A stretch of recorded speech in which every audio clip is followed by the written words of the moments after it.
Hello, CSAB 2025 കുറിച്ച് detailed ആയിട്ടുള്ള ഒരു വീഡിയോ ചെയ്തിട്ടുണ്ടായിരുന്നു. 13,700-ലധികം സീറ്റുകൾ ഇപ്പോഴും വേക്കൻ്റ് ആണെന്നുള്ള കാര്യം.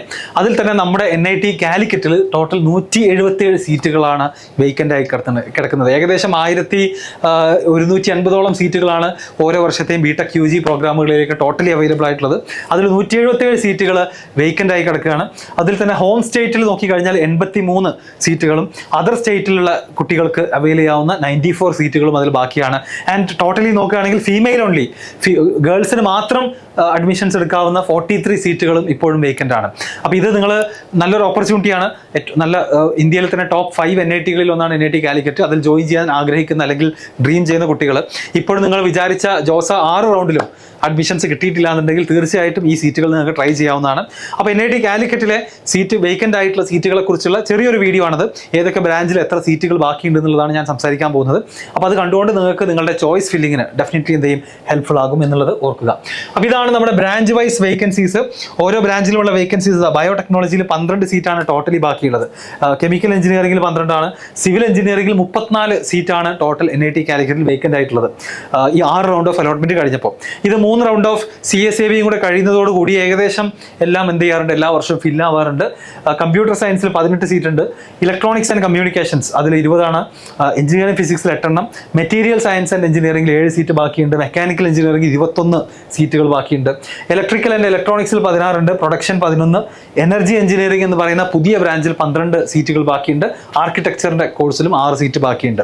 ഇവിടെ നമ്മുടെ ഹോം സ്റ്റേറ്റ് നോക്കുകയാണെന്നുണ്ടെങ്കിൽ ഓരോ ബ്രാഞ്ചിലും എടുത്ത് നോക്കുകയാണെന്നുണ്ടെങ്കിൽ ഇതാ ബയോടെക്കിൽ ഹോം സ്റ്റേറ്റ് വേക്കൻസി, അതർ സ്റ്റേറ്റിന്റെ വേക്കൻസി ബ്ലൂ കളറിലും അതുപോലെ തന്നെ ഹോം സ്റ്റേറ്റിൻ്റെത് ഓറഞ്ച് കളറിൽ നിങ്ങൾക്ക് കാണാൻ സാധിക്കും.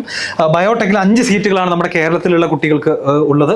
അതുപോലെ കെമിക്കൽ എഞ്ചിനീയറിംഗിൽ 4 സീറ്റുകളുണ്ട്. സിവിൽ എഞ്ചിനീയറിംഗിൽ ഇതാ പകുതിയോളം 18 സീറ്റുകൾ അവൈലബിൾ ആണ്. കമ്പ്യൂട്ടർ സയൻസിൽ 9 സീറ്റുകൾ ഹോം സ്റ്റേറ്റ് കോട്ടയിൽ തന്നെ ബാക്കി കിടക്കുന്നുണ്ട്. ECയിലും 5 എണ്ണം ഉണ്ട്. എഞ്ചിനീയറിംഗ് ഫിസിക്സ് 4 എണ്ണം. മെറ്റീരിയൽ സയൻസ് 3 എണ്ണം. മെക്കാനിക്കൽ എഞ്ചിനീയറിംഗിൽ 12 സീറ്റ് ഉണ്ട്. ഇലക്ട്രിക്കൽ ആൻഡ് ഇലക്ട്രോണിക്സ് എന്ന് പറയുന്ന ബ്രാഞ്ചിൽ 8 എണ്ണം. പ്രൊഡക്ഷനിൽ 6, എനർജിയിൽ 6, ആർക്കിടെക്ചറിൽ 3. ഇത്രയും സീറ്റുകളാണ് ഈ വർഷത്തെ ജോസ അലോട്ട്മെന്റ്സ് 6 റൗണ്ട് കഴിഞ്ഞപ്പോൾ ബാക്കി വന്നിട്ടുള്ളത്. ഇതിലേക്കാണ് CSABയുടെ 3 റൗണ്ട് ഓഫ് അലോട്ട്മെന്റ് നടക്കാൻ പോകുന്നത്. ദാസ ആൻഡ് CIWG എന്ന് പറയുന്നത് സെപ്പറേറ്റ് പൂൾ ഓഫ് സീറ്റാണ്. അല്ലാതെ ഈ ബാക്കിയുള്ള സീറ്റുകളിൽ നിന്നല്ല ദാസയുടെ സീറ്റുകളിലേക്കുള്ള അഡ്മിഷൻസ് നടക്കുന്നതെന്നുള്ള പ്രത്യേകം മനസ്സിലാക്കുക. അപ്പോൾ ഇത് നോക്കിക്കൊണ്ട് നിങ്ങൾ എന്ത് ചെയ്യുക, നിങ്ങളുടെ താല്പര്യത്തിനനുസരിച്ച് ഫോം ഫില്ല് ചെയ്യുക അല്ലെങ്കിൽ രജിസ്ട്രേഷൻ ചോയ്സസ് ഫില്ല് ചെയ്യുക. ഇവിടെ മനസ്സിലാക്കേണ്ട കാര്യം, ഇതെല്ലാവർക്കും ചിലപ്പം ഈ 8 6 അവൈലബിൾ ആവില്ല. ഇതിൽ ചിലത് ഓപ്പൺ ആണ്, കുറച്ചെണ്ണം ഓപ്പൺ കാറ്റഗറി ആയിരിക്കും. വേറെ ചിലത് OBC NCL ഉള്ളതുണ്ടാവാം.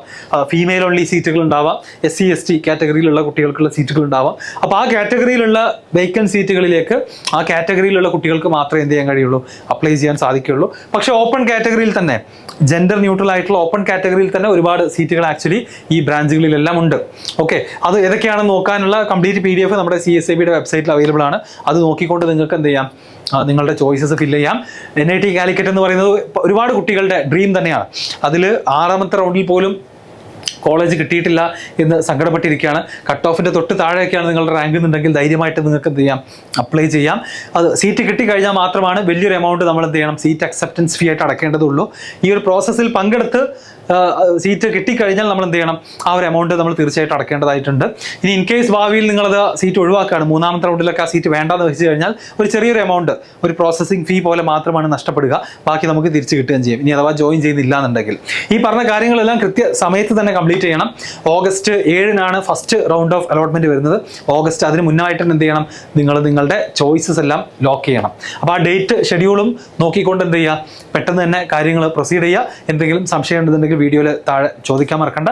അതുപോലെ തന്നെ NIT കാലിക്കറ്റ് സ്വപ്നം കണ്ട് നടക്കുന്ന, ഇതുവരെ അഡ്മിഷൻ കിട്ടാത്ത നിങ്ങളുടെ JEE എഴുതി കഴിഞ്ഞ ഫ്രണ്ട്സ് ഉണ്ടെന്നുണ്ടെങ്കിൽ അവർക്ക് ഈ വീഡിയോ അയച്ചു കൊടുക്കാം.